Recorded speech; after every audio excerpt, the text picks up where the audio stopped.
Have you ever thought about starting your own podcast? When I was trying to get this podcast up and running, I had so many questions. How do I record an episode?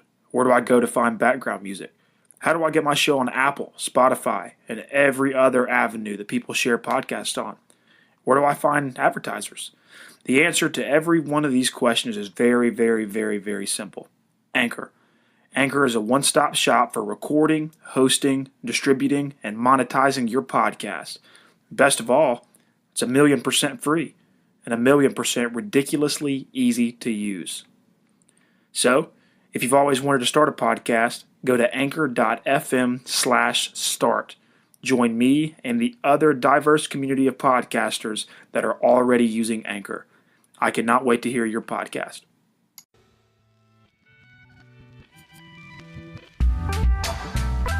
Welcome to the Daily Degenerate, the ultimate sports and entertainment podcast for your busy life. My name is Cohen Hughes, co-host and producer, and I'm joined by Los Angeles' very own Matty Goldberg. We appreciate you listening and hope you enjoy this episode.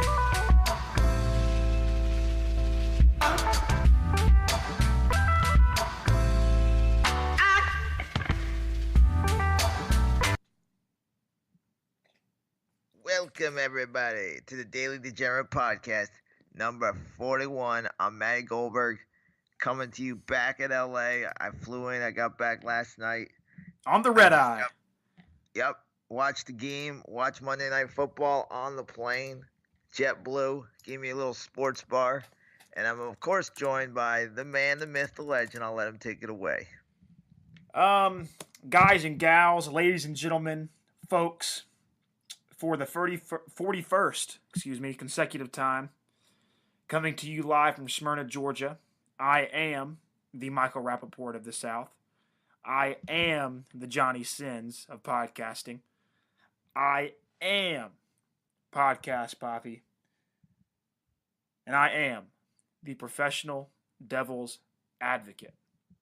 My name is Cohen Hughes, coming to you live from a cold and brittle Smyrna, Georgia. I'm about 20 minutes. How cold is it there? It's cold here. Yeah. I had a space heater going last night. I was freezing. I think it's right in the high 40s right now, which isn't necessarily cold. What about at night?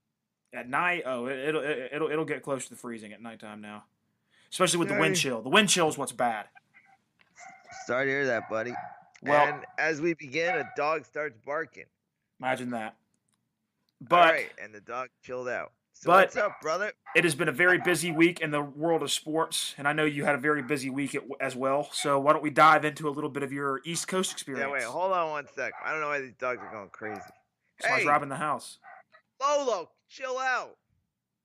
All right. So I don't remember last show.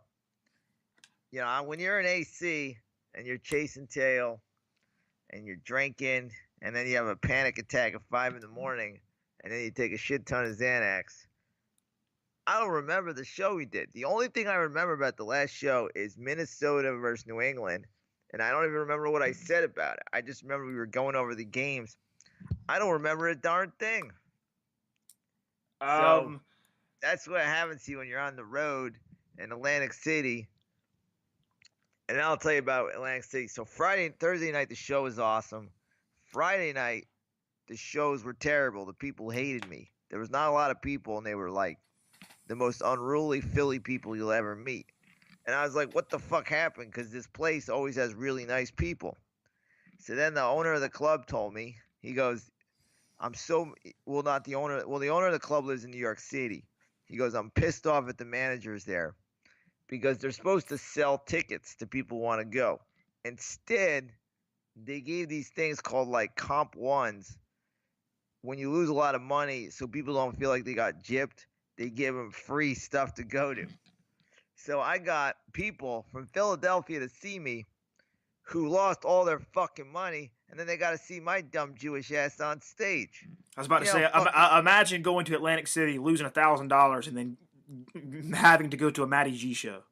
Exactly. It's like, well, you lost a lot of money. Here, go to this shitty comedy show.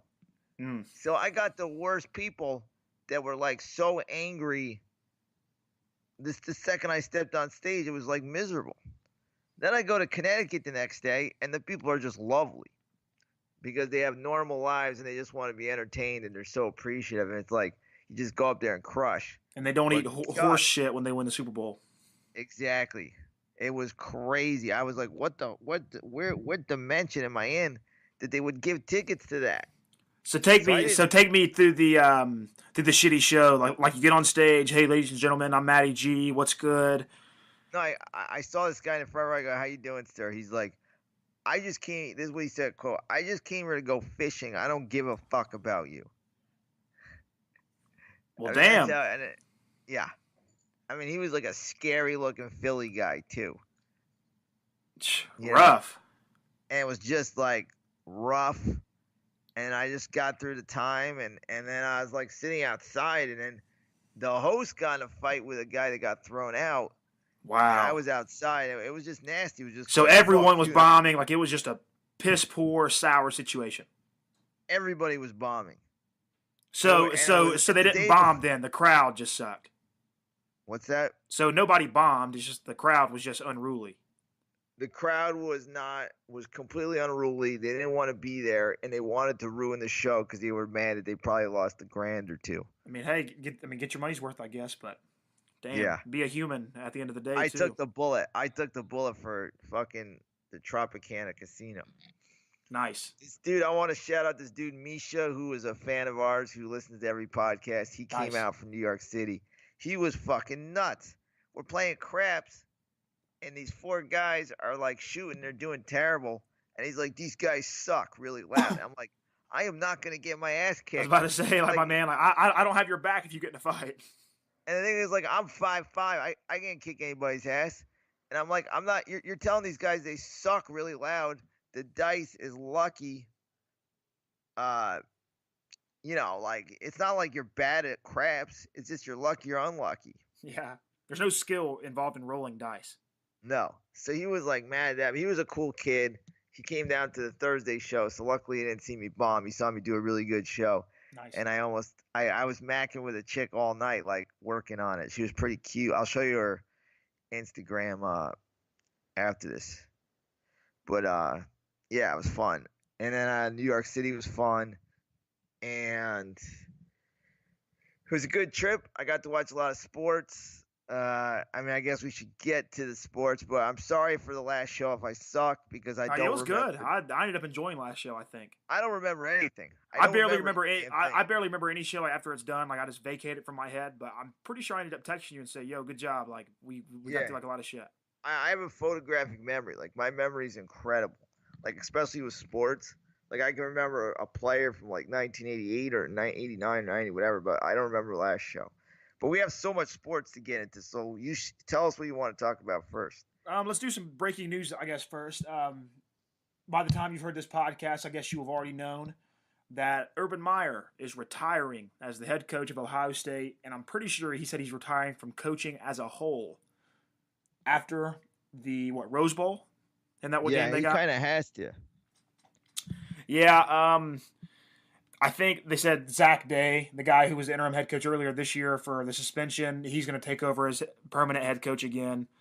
I don't know. Do you think he's pulling the wool over our eyes? Nope. And going to go somewhere else? Nope. I think the truth is, and this is what they say, is that he has these terrible migraines. I know because I get migraines, and it's just like to coach is like, for him, it's like, it's pain. Yeah, even sitting here on the computer with a migraine is shitty. Imagine fucking having to coach a college football team. So like the stress gives him migraines, and it's like he's in pain. So it's like, okay, I love coaching, but I'm sorry. It's like an athlete that plays in like immense pain and knows like after the game he's just gonna be just like a mess, but he loves it so much, and then there's a time to stop. And I think for Urban Meyer, the pain is too much, and it's a time to stop, and especially combined with all the NCAA violations that every team commits, of course, but the ones that he gets popped for because it's a high profile program and he's a repeat offender. There's a great documentary. Sorry to cut you off. There's a great documentary about these corrupt cops in New York City in the 80s, and this guy was a corrupt cop. It was like, the heat was coming on, so I quit. And once you quit, they can't really get anything on you. Yeah, no, the statute of limitations. Yeah, so they kind of like quit, so then they move on to somebody else because they always want a story. But Urban Meyer has this. He's obviously a great coach. Mm-hmm. Jim Harbaugh never beat him. 7-0 against Jim Harbaugh. National championships in 2 different teams. 2 at Florida, 1 at Ohio State. Yeah, one undefeated team with the Utah. Mm-hmm. I mean, he's got quite a fucking coaching. He pretty much manufactured Alex Smith, right? Yeah. I mean, he made Alex Smith the #1 draft pick. Alex Smith is as average a quarterback as you can be in the NFL. Mm-hmm. I mean, he's a decent quarterback, but he's nothing special. No, at all. He had Aaron Hernandez, Tim Tebow during his Florida days, and then Ohio State. Percy Harvin too, correct? Even though a bunch of his guys, I wouldn't say flopped in the NFL, the manufacturing of that much talent is a feat in itself. Well, Aaron Hernandez is another guy he had. Mm-hmm. He had a great career. There's nothing I can say about it. I kind of thought they might sneak into the top 4. But I guess getting smoked by Purdue was too much. I know. It sucks. It sucks, dude. They really need to get it to 8 teams. I know. You got to give Central Florida a chance. It'd be fun to have 8 teams. It really would. Mm-hmm. I come from the Mike Leach school of thought to fuck it, dude. Do the top 20, 25 with whatever 2 or 3 buys, whatever it takes to make the tournament work. Well, Mike Leach is your fucking man. That's my fucking man. But I go with 16. 16 would be awesome. I would love 16 teams. It'll be fun teams. to be the 17th, 18th team, like who got snubbed. I mean, like you're right. Like we'll be having these same conversations on who got snubbed, no matter how many teams it is. But at least give a more comprehensive field. Yeah. I mean, 4 is, and you can make so much more money with a really good 16. Oh my God, yes. Team playoff. Look at what March Madness does. They have 64 exactly. teams, and there was a 1-16 upset this year. Like that was crazy. Yeah. I mean, I think Alabama's kind of limping right now. Like, I think they're for the taking. Like, somebody can beat them. They are extremely lucky they got Oklahoma in the first game. Because they match up so well against Oklahoma because Oklahoma has no defense, and Alabama will stop them eventually. Oh yeah, and that'll be a great game. Kyler Murray versus whoever Bama throws out there. Because have you heard anything about Tua yet? Is he gonna? I heard he's getting like a little minor surgery, but I think he should be ready. Yeah, because it's January or December 29th. So but he has, what happens 20 with him, days? though? Yeah, he's lucky, but what happens to him is when he can't run. He's a good runner. Yeah. He's not hurt as a runner, but he's a good runner, and it takes a lot away from his game. You can see that against Georgia, like him just trying to sit in the pocket. Of course, he can throw BBs, but running is a big part of his move. game. You're limited in terms of Georgia knows what you can do, and you're broadcasting your plays, and you know what he's about to sit back in the pocket and chill. Exactly. And you can bring the pressure up the middle and really limit him. Can I say something about should we go to that game? Which game? The Georgia game? Georgia, Alabama. Yeah, let's do it. Okay, this is what it reminded me of. You're playing poker. I'm a poker guy. I'm going to use a poker analogy. You're playing poker. You're up. You got all the stacks. You're in a tournament. It's a lot of money. You're playing great. Something bad happens. You're back to even. When you're back to even, you're like you start to panic for some reason. Mm-hmm. You're not like, okay, I'm even and I'm deep in the tournament. I'll be okay. Just stay the course. But no, you panic because you want to get those chips back that you lost, and then you start playing really stupid. And that fake punt is that panic move of a poker player on tilt that's like just lost his mind really fast. Yeah. I expected more from Kirby Smart. I would think that he wouldn't panic like that.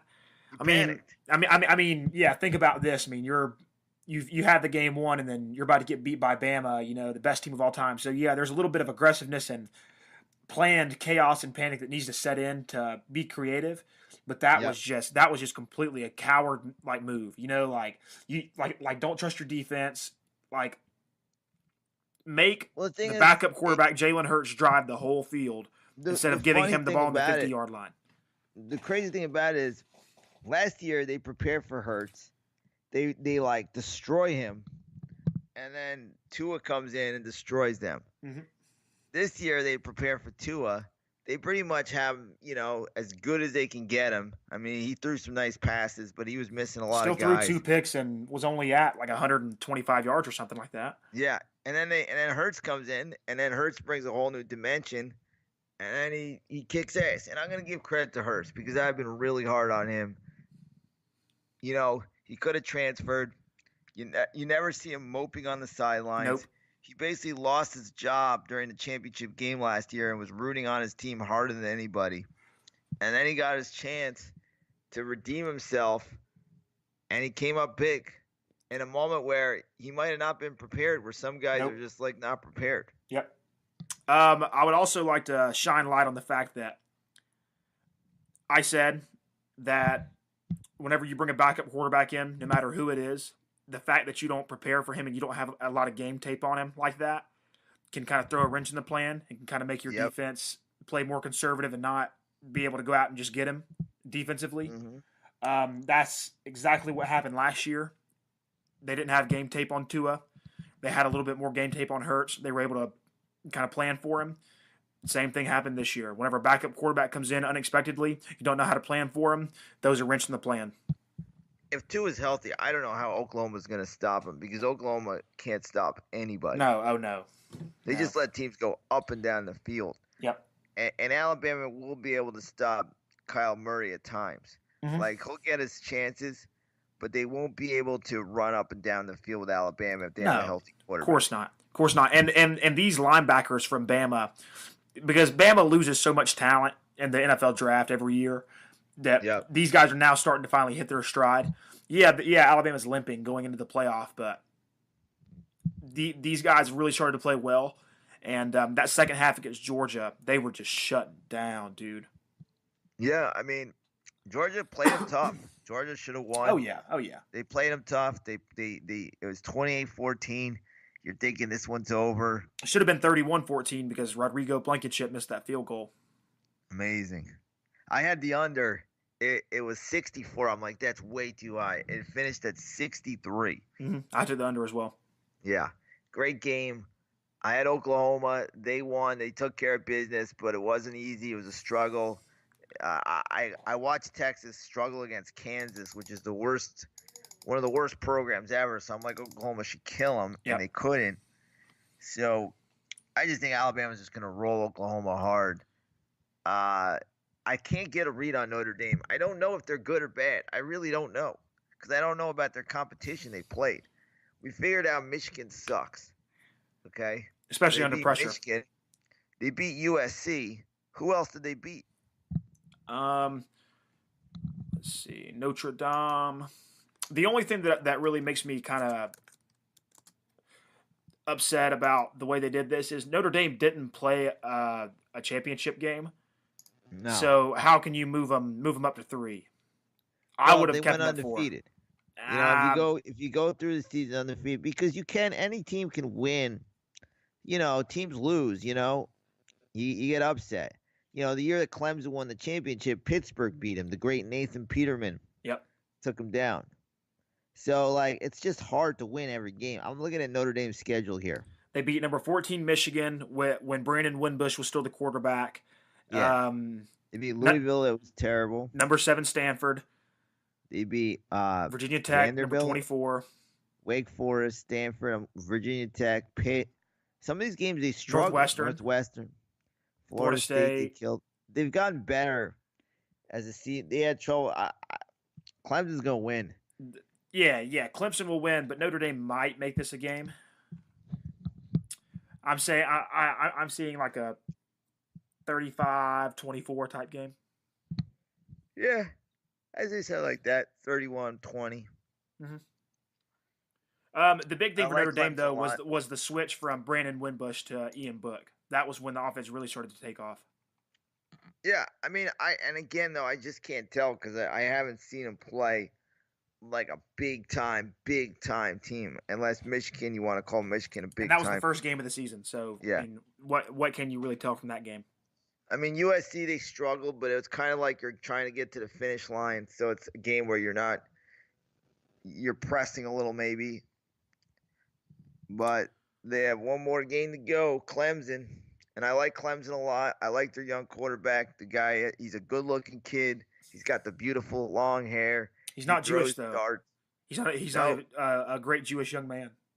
well, you know, he's a great Jewish young man, Josh Rosen, baby. Chosen Rosen. Chosen Rosen, dog. So that's the Final Four.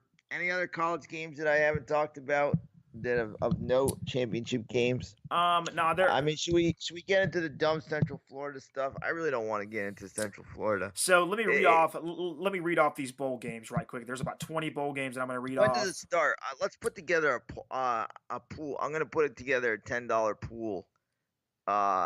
We can either do confidence pool or we can just do regular. I like the confidence pool. How you rate your games on which ones you're most confident in. All right, we're gonna do a confidence pool. I'm gonna get people to join in. All right. So the New Mexico Bowl, North Texas, Utah State, the Cure Bowl. What day is that? December 15th. All right, so I got a couple weeks to get going. Yep. So again, Cure Bowl in Orlando, Tulane versus Louisiana.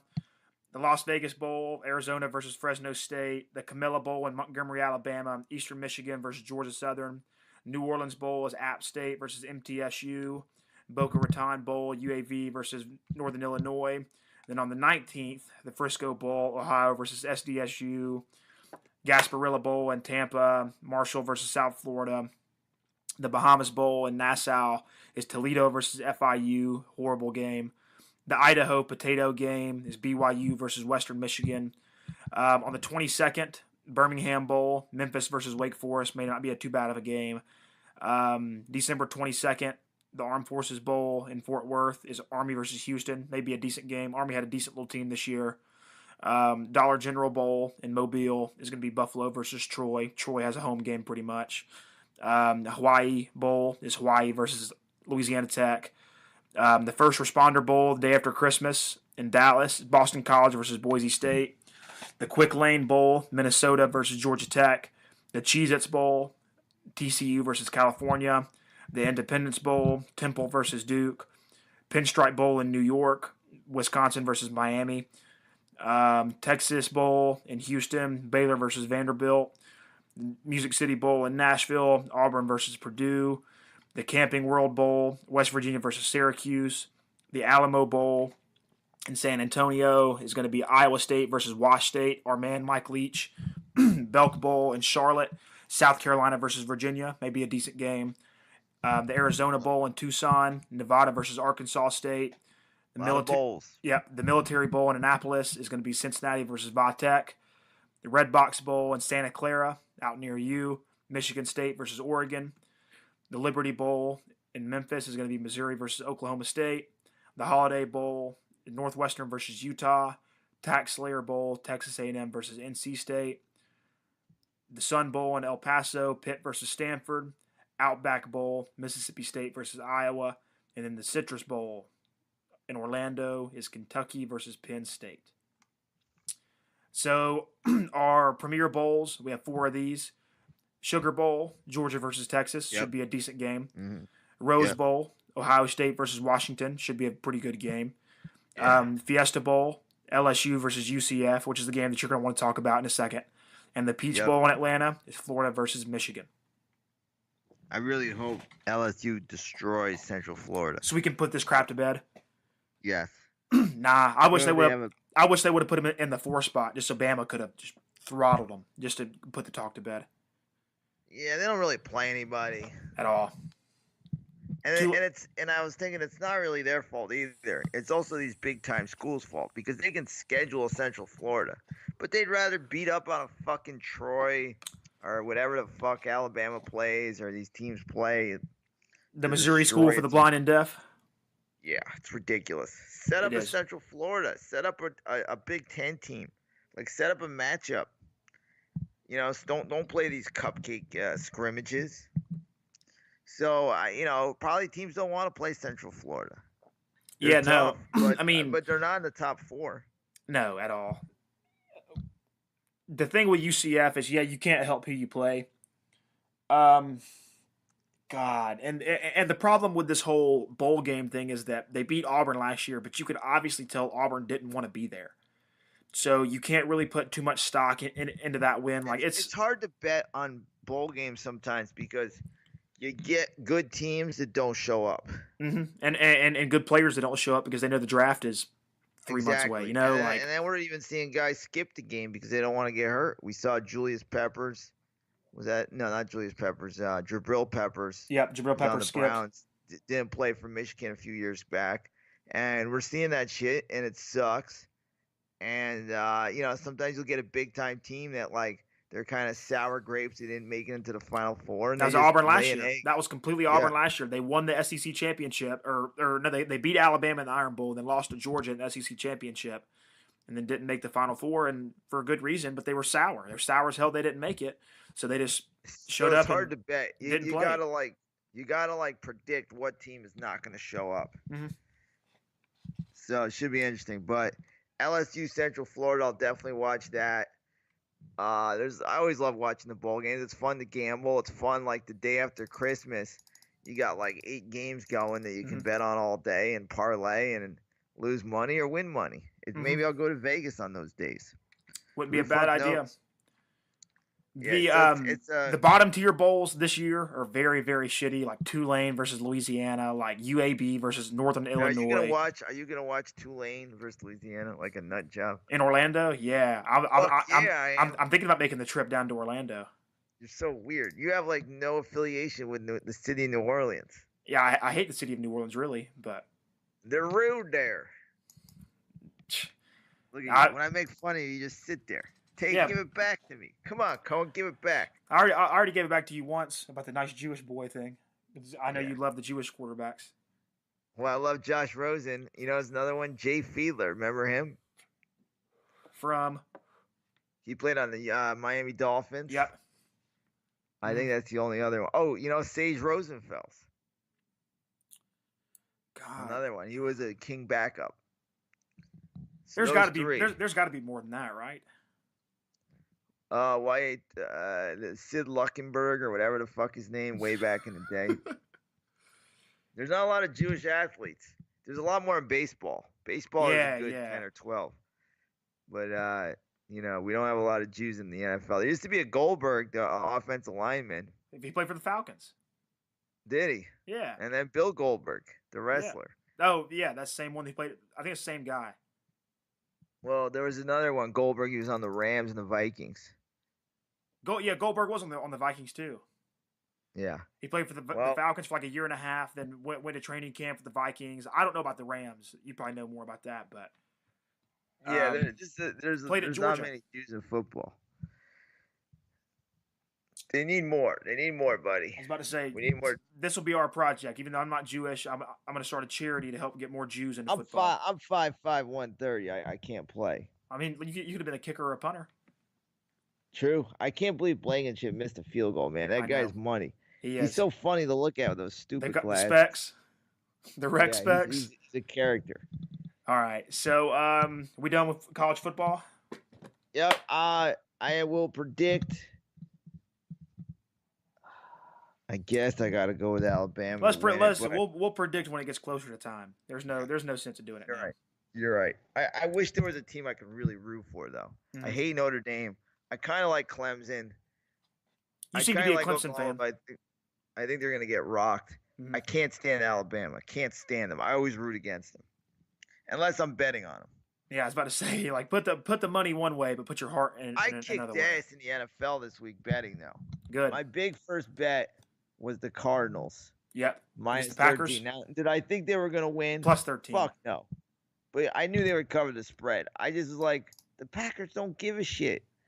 Like, they're not going to blow a team out because they're not playing hard. Because you know that Mike McCarthy was down to get sacked this week, so you thought that maybe they wouldn't show up, maybe to get him out. Boy, the Packers did him such a favor. Yeah. Because like I said the last show, when you're answering questions, when you're like, there's people dying, you're asking me that question? They're like, okay, just get this fucking guy out of here. Yeah, he's become stale. Yeah, like he can't, like he's gonna have to answer this question the next 5 weeks.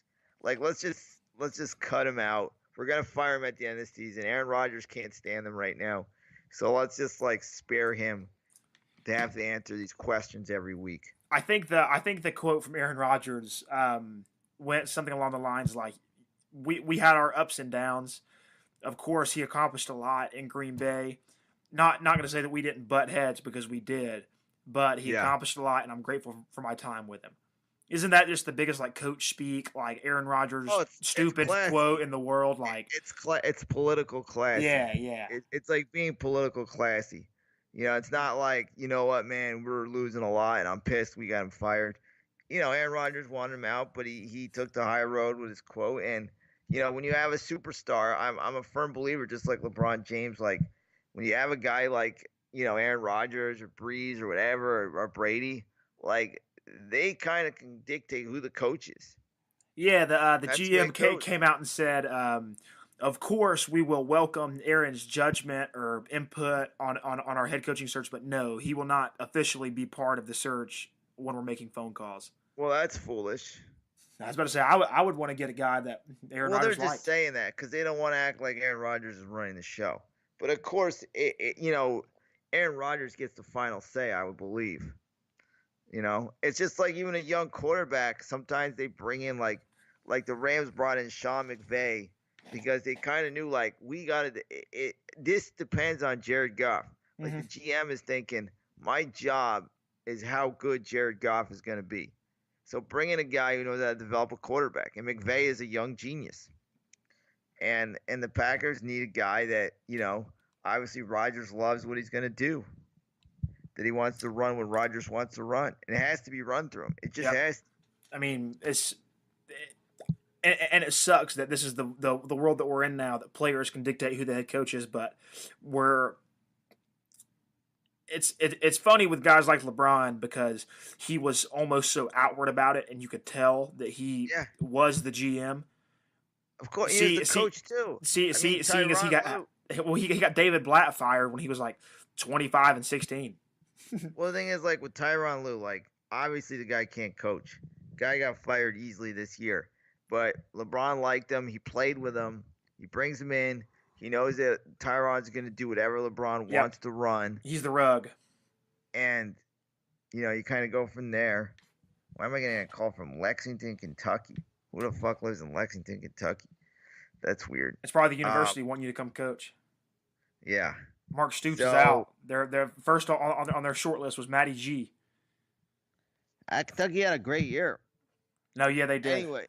Anyway, so I'm looking at week 13. So that was my big bet, and then I bet the under on the Pats Vikings, and then I won last night with the Eagles. So I hit 3 games, big. We had an interesting week. We'll go through your Ravens Falcons. Let's not honestly. A good offensive input by your Falcons. No, Sark didn't have a good day, but it is hard whenever the O-line is made out of Swiss cheese. But you're sticking with Sark though. You're sticking with him. Lamar Jackson grew up. He looks like a real player. He looks like the Ravens are gonna, I think, go with him next year, and maybe Flacco will go to like the Jags or something like that. You don't see him retiring? Maybe. He's taking some hits. The worst team of football, in my opinion, right now are the Cincinnati Bengals. I don't know what the fuck happened there, but when Hugh Jackson shows up, wasn't like a 5 and didn't have like a 5-2 start? Isn't it? Yeah, isn't it funny that like whenever Hugh Jackson goes, it's just like a nightmare. And like, how do you sell to the Bengals fans next year if Marvin Lewis goes up in GMs and they're like, and then Hugh Jackson's going to be the coach?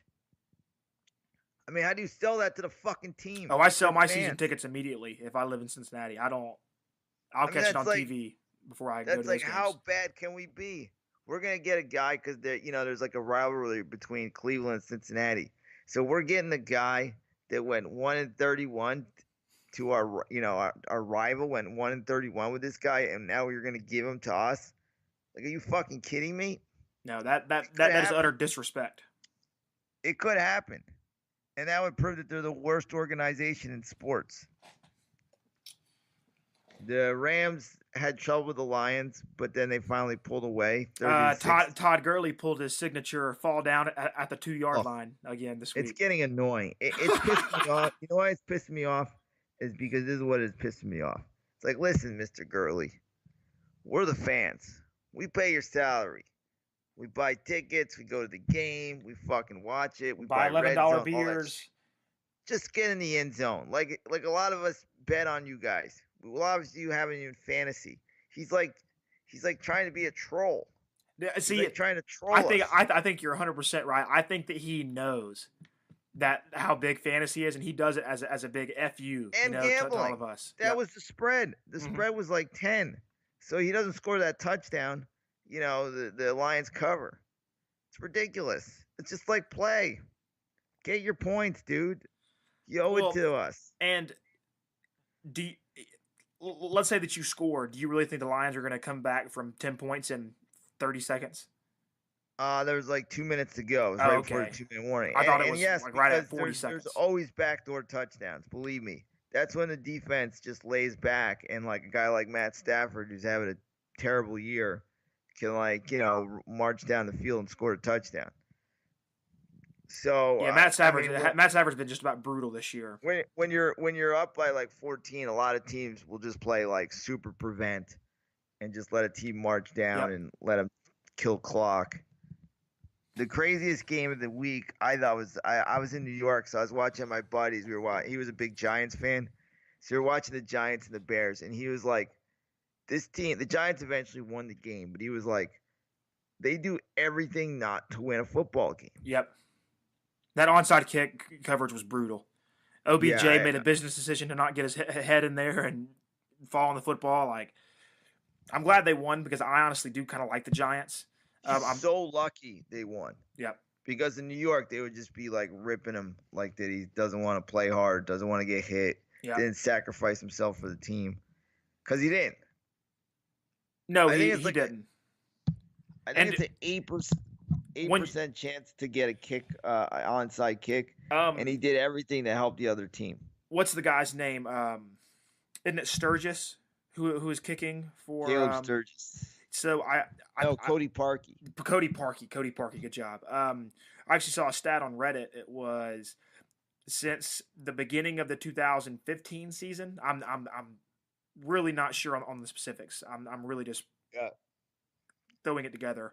I think since the start of 2015, there have been kickers not named Cody Parkey have recovered, I think, 7 onside kicks. And I think Parkey is like 6 of 6 on his last 6 on recovering onside kicks. It's a way of kicking the ball. It's that second bounce. I used to work in this big warehouse, and we had like a football and a tee, and I would practice the onside kick, and it's all about the second bounce. See, like you kick it in the ground, and it has one bounce, and the second it hits high. And that way your guy can go up and do a basketball play to go and grab it. Yeah, I'm one of those guys. I could probably be a great onside kick guy. They should assign you only for onside kicks. I'm telling you, I'm good at it. You don't believe me, but I'm fucking good at it. Oh, no, I believe you. He's a fucking soccer star. But OBJ didn't want to get down. He didn't want to get hit. Giants finally pulled out. It was a fun game. Both teams were really fun. It was cool that the Bears came back. Couldn't pull it out. They would have they would have murdered had they had Trubisky, though, instead of Daniel. Yeah. But for the Bears, they were like, we have 2 tough games. We have Thanksgiving. We have the Giants. If we can split it, we'll be okay. And they split it. Mm-hmm. They almost won both of them. Yeah, should have won both of them. What happened to the Panthers? The Panthers are just shit the bed. Yeah, after their 6-2 start, they've lost 4 straight and dropped to 6-6.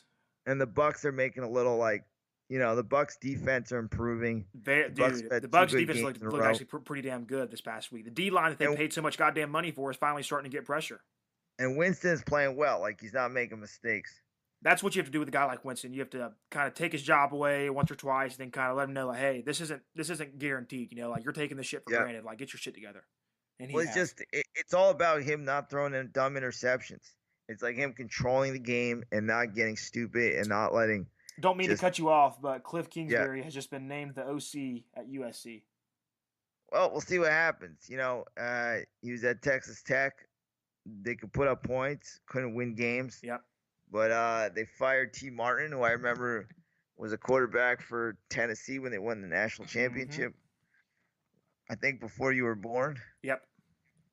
That was what 98 that he did that. Yeah. Oh, what year were you born? I was 2, 96. Jesus Christ. You were born the first year, the last time the Braves won the World Series. No, I wasn't even born yet. I was 95. Damn. We were in the World Series against the Twins in '96, I think. Yeah. So get back to the 91. Panthers. The Panthers have pretty much cleaned house with all their assistants. Ron Rivera is officially on the hot seat. A few of the Panthers fans that I know are kind of stale to his message, and they kind of want him out. Kind of like a bad Pete Carroll message, like let's kind of move on. But Pete Carroll has kind of like revitalized his stuff. Riverboat Ron is not my favorite head coach. He's a cool personality and he's funny. I just don't think that he's studied enough in classic football to be an academic. I think he relies heavily on having good people around him. He does get out coached. Yes, like the Super Bowl, he was out coached, and they were punched in the mouth by the Broncos, which they were probably the better team, the more talented team, and they got beat pretty soundly. So they have some talent, man. I mean, Christian McCaffrey is now the best fantasy player, which I have in one of our leagues. Well, for PPR, he is deadly, dude. Like they'll hit him 12 times a game. I think I'm gonna win that league. By the way, I really do. Yeah. I mean, I got McCaffrey, I got Brady, I got Antonio Brown, I got Rudolph. I think I'm gonna win it. I'm third right now, but I'm on a hot streak. I kicked fucking what's his face? The commissioner's ass. Harrison. The other league I was sucking dick. But yeah, me and you aren't doing too good in the Daily Degenerate League. I think me and you are like 7th and 8th. A little crazy. Throw it out. If I could give you an MVP for this season, who do you think is the MVP of the NFL season? I'm gonna give you a name, and you're gonna. It's a team that's not like undefeated or anything like that, or has one loss. Then you take Drew Brees out of my consideration. Then my MVP for this season, if I had a vote, Phillip Rivers. Russell, well, yeah, he's close, but Russell Wilson too. He's kept them in a lot of games. I'm quoted as saying, any game that you play, I don't care if Russell Wilson has fucking middle schoolers on his team. Any game that you play, he can keep you in. Listen, his team, for what they're doing, has the least talent. This was a team that was supposed to rebuild this year. They lost the Legion of Boom. Their defense was like Swiss cheese. They don't have any stars on offense that you can name. They're like, wow, this guy's a star. I mean, he's doing it all. He is the most valuable player on his team. Without him, they win 2 or 3 games. I was about to say, they may go winless if they don't have Russell Wilson. I mean, he is the most valuable player on his team, if that's what you're going by. Sometimes you got like Drew Brees and you got Mahomes, and they're awesome. Don't get me wrong. They're both awesome. But the most valuable player for his team is Russell Wilson. I agree. It's a good take. Just saying. I know he's not going to win it. They'll probably give it to Mahomes. They'll probably give it to Breeze, maybe Gurley. But in my opinion, the guy that makes his team the best is Russell Wilson. And he's taking care of business. Like 49ers suck, but he's taking care of business. Yep. Destroyed them. Badly. What happened with the Jags and the Colts? What a weird, awful game that is. Yeah, that game sucked. 6-0. Andrew Luck finally hit his wall. Yeah, I mean, the Jags do have a really good defense. They showed up. Sometimes they don't show up. Cody Kessler, obviously not the future. I'm sure next year the Jags will bring it. They'll either draft a quarterback or bring in like a Eli Manning or I was about to say, I heard Eli, but I don't know, man. I think Eli's been going through so much frustrations. I could see him pulling a Flacco and retiring too. Just, man, it's not worth it anymore. No, it really isn't. And he throws so many bad interceptions.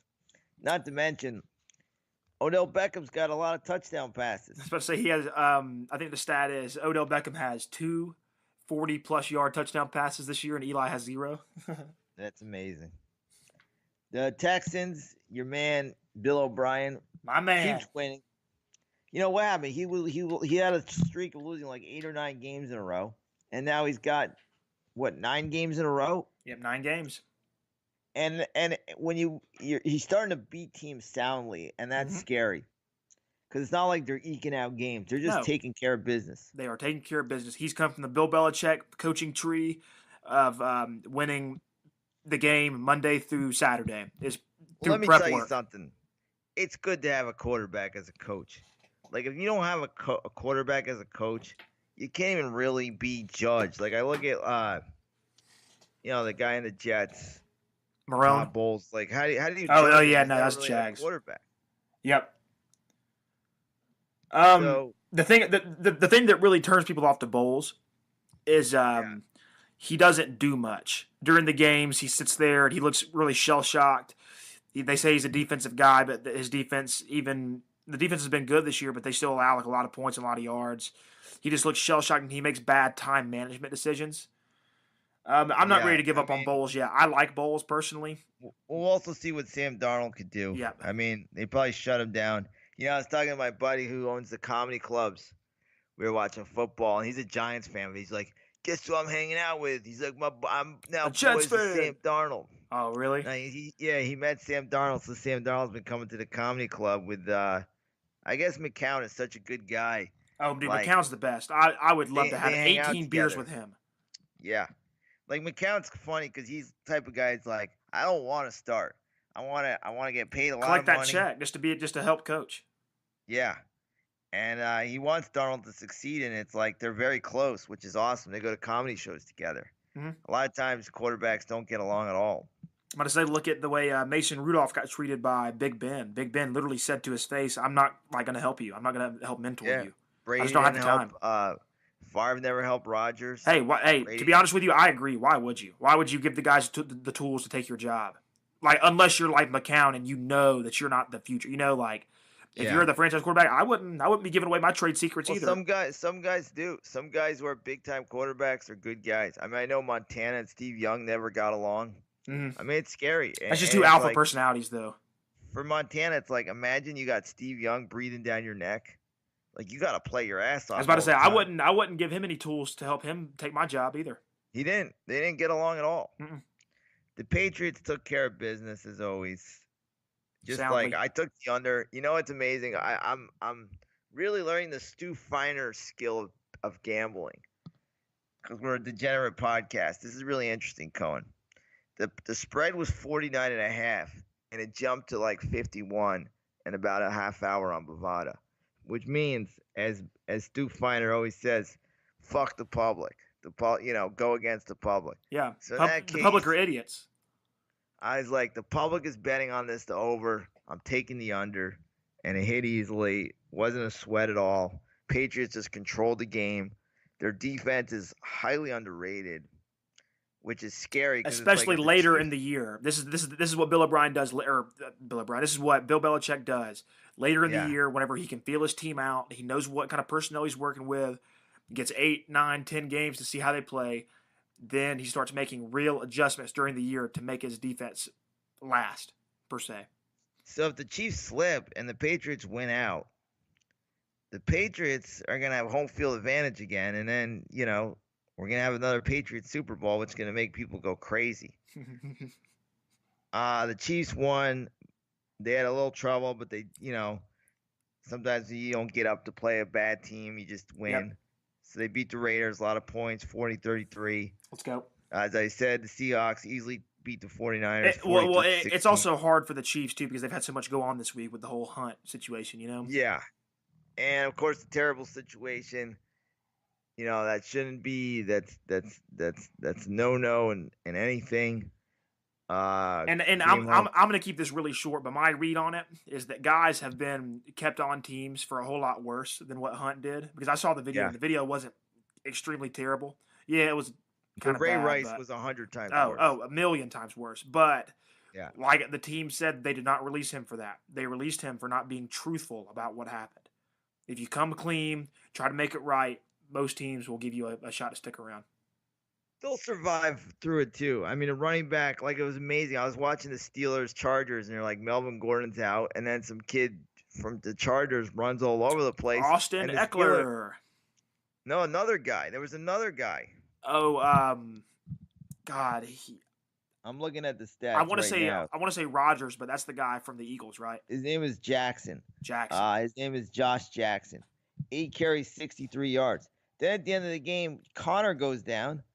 And then Samuels makes this beautiful catch and scores a touchdown. Mm-hmm. I mean, it was crazy that like the running backs, it is the next man up thing. I mean, how great of a season as John Connor had, or James Connor. He will When also everybody be was like, out "Oh my, next week against the Raiders. If I wanted to know yeah, that. it's crazy." I mean, they'll survive. Against the Raiders. Hunt will find a team next year if I think he'll Le'Veon be out Bell. one more year. I think he's going to be out one more year, and then he'll get a shot. Okay, if Le'Veon Bell doesn't go to the Colts, I could see Hunt going there because the Colts need a running back bad. Yeah, he'll get another shot, but he needs to sit out a year, learn his lesson, be a better person. It was a disturbing video, but the Chiefs were smart. Yeah. I do like their move. It will bring him good karma, especially like they're so talented anyway. Like they're bringing back in Chandrick West. Like, yeah. How great was the Sunday night game? It was great, huh? I got to see the end of it, and the Steelers' strategy of, okay, there's an easy field goal, so we're just gonna jump off sides every time just to get the timing, just to get in his head. A lot of people don't get that. A lot of people were saying, "Oh, well, the Steelers are jumping off sides." You got nothing to lose. Yep, that exactly right. You're 100% right. Because if you time it right and you block it, you do it right. So you got nothing to lose. You might as well try it over and over and over. Mm-hmm. And plus, the Chargers were getting so many calls Sunday night, like it wouldn't have mattered anyway. Yeah, I heard Tomlin was very upset with the refs. So usually coaches never say anything about the refs, but it was a fun game. The Chargers are for real. I don't know if we can go back. The one team I said we're going to win a lot of games and we're going to surprise people, and I hope you remember this. I said the Chargers. I said they would win 9-10. I said they would win the division. I didn't know how good Pat Mahomes would be, but I did say the Chargers would be really good this year. I hope you remember that. I do, and I hope you remember last week on the podcast, which I know you don't because you said you don't, but I did call the Chargers to win this game, and you. Well, that's you called awesome. Me crazy. I guess I don't remember it. I know you don't. Out of it. Mm-hmm. I was on Xanax. On the plane, on the JetBlue Sports Bar, which I set my flight up to kill time. I'm like, I always set my flight up during a big game on JetBlue so I can watch the game, and it will kill like 3 hours of my flight. Mm-hmm. Perfect. The game ends right when I land. Nice. So the last 3 hours of a 5-hour flight, I got to watch the Eagles beat Mark Sanchez and the Redskins. Yeah. And the Eagles oh man, it was a 6-point spread. They didn't look good, did they? The Eagles didn't look very good. They're lucky they have so much talent. The Eagles have talent. They were moving the ball, and they just do so many dumb things in the red zone. Which is why I don't love Doug Peterson as a head coach. Well, it's just funny. And you know that. And you know that I've been outspoken on that. This year, all his moves aren't working. The first year, they didn't work. The second year, every fourth down worked. That is Riverboat Ron in a nutshell. Yeah. Riverboat Ron, he looks like a genius whenever shit's working, but whenever he doesn't, he looks dumb as hell. Well, it evens itself out. It really does. And this year, it's evened itself out for Doug Peterson. I would take it, though, for a bowl. I think he's a good coach. I would take it for a bowl, though. Yeah. So, the Eagles, they have their moments, but they do so many dumb things. They should have this game should have been 50-0. Yeah. And the Redskins are a mess now. I don't even know who they're going to bring in as a backup. You can't keep going with Mark Sanchez, can you? Well, who can you get? Who are you going to get? They said they had a list of guys they worked out. And the trade deadline's already over, so it was like handcuffed that way. It was pretty bad, the list of guys that they were working out. I mean, why not just bring in Nathan Peterman? God. That's how you know it's bad. For this week, which was a pretty good week of games. This Thursday, it's always around this time the Titans play the Jaguars on Thursday. It's always this used to be the Thursday game all the time. Now they have good Thursday games. Yep. But this is your typical Thursday. You can probably miss a game. Not if I don't really know what to say. You got something better to do, go do it this Thursday. But It's still the NFL. It's still the NFL. I was about to say, I'll probably watch, but I'll be doing homework and doing final exam stuff and stuff. I won't be paying super, super close attention. I will have the game on in the background, though. I mean, I don't see how the Jaguars are going to win with Cody Kessler. No. Not a big believer in him. They have to win those games 6-0 like they won against the Colts. You cannot get into an offensive battle. I mean, and they're not even eliminated from the playoffs yet. I mean, they're 4-8, so they're not probably eliminated. Didn't the win snap? Didn't they start the season like 3-1? They were 3-1, and then they went on like a 7-game losing streak. They beat the Patriots too in week 2. Mm-hmm. I remember that. So what do you say we wrap up this NFL talk with a little bit of baseball trades and general shit talk? So the Mets that usually never spend any money made some big moves, and it's funny because I know Mets fans are like we never get free agents, we never make trades. They get Robinson Cano as a good player. They get the closer Diaz, Edwin Diaz. Awesome. They don't give up a lot, and they didn't give up a whole lot. You're absolutely right. They gave up Jay Bruce, Anthony Swarzak, who's a good reliever.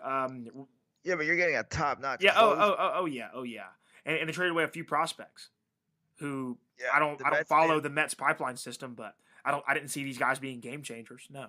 Well, the Mets need offense. They were horrible offensively last year. They get a closer. It's a great trade for him. I don't know if it's going to put him, over the top in the World Series, but no. if they're playing good, you can make another trade. I mean, their team depends on Cespedes, but he never shows up. Like, he's always hurt, so he doesn't really matter. So does this mean that they're not going to trade DeGrom or Syndergaard? Does this mean that they're safe?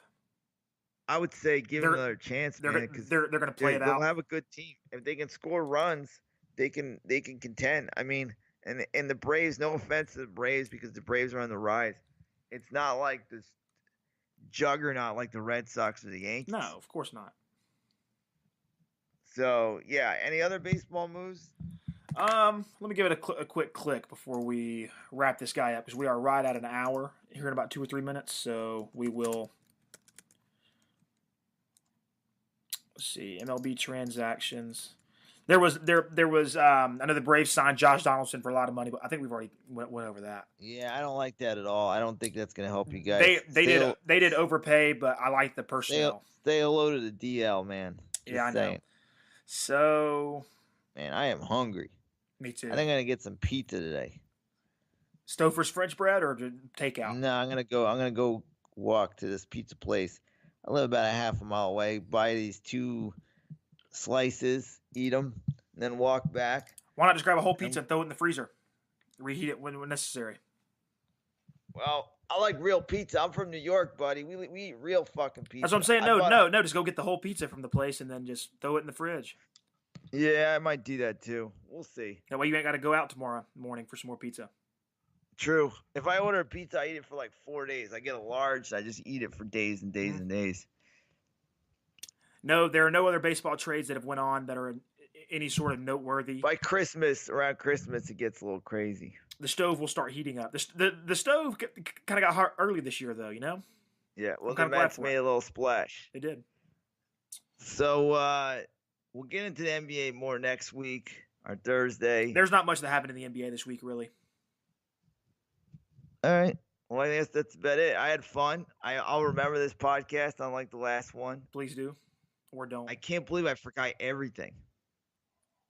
What a fucking whack job I am. Don't feel bad. I don't remember shit, really. Like, honestly, the only thing I remember from podcasts are my picks and the shit that I'm mad about. You like said Dan the Chargers Quinn. are going to win. Yep. Man, how do you watch the Falcons? They just suck right now. I got absolutely obliterated drunk Sunday night. I had to take a nap at 7:00 because I was so drunk.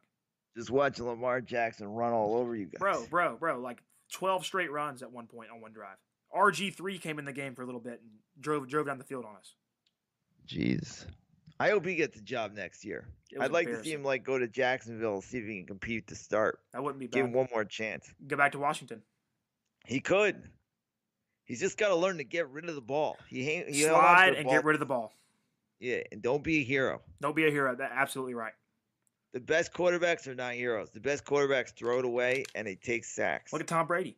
He's no way, shape, or form a hero, so to speak, in terms of what he does with the football. He's a hero because of the situations that he puts his team in. Exactly, and when he wants to take a sack, he does. He falls on the ground, Mm-hmm. and he looks like a pussy. But you know But what? hey, He's not taking any hits. He's not hurting himself, nope, and he throws absolutely the right. ball away a lot. Matty Goldberg, that was a great call. Now plug yourself so we can get out of here and you can go eat pizza. At Matty Goldberg 1 on Twitter, Matty Goldberg on Instagram. I gotta walk some dogs. I gotta get some pizza. Go walk the I gotta dog. go to crazy Hanukkah party. I love you. Be good, Cohen. Nice hair. Try to Thank get you. laid this week. Maybe. Sorry for your Falcons. I and know. Thank you. Get that Johnny Sands cock out and do something with it. Let's go. See you guys. Ladies and gentlemen, that was Matty Goldberg. My name's Cohen Hughes. You can find me, Cohen_Hughes, on Instagram and Reddit and all that. I don't do Twitter. Twitter's for fucking weirdos. Really hope you guys enjoyed episode 41. Tweet us, like us, do whatever. We're on YouTube now. And sorry if you're really taken back by the sponsorship that we got by Anchor, but it's making us a little bit of change. So, ladies and gentlemen, we hope you enjoyed episode 31. Have a nice rest of your week.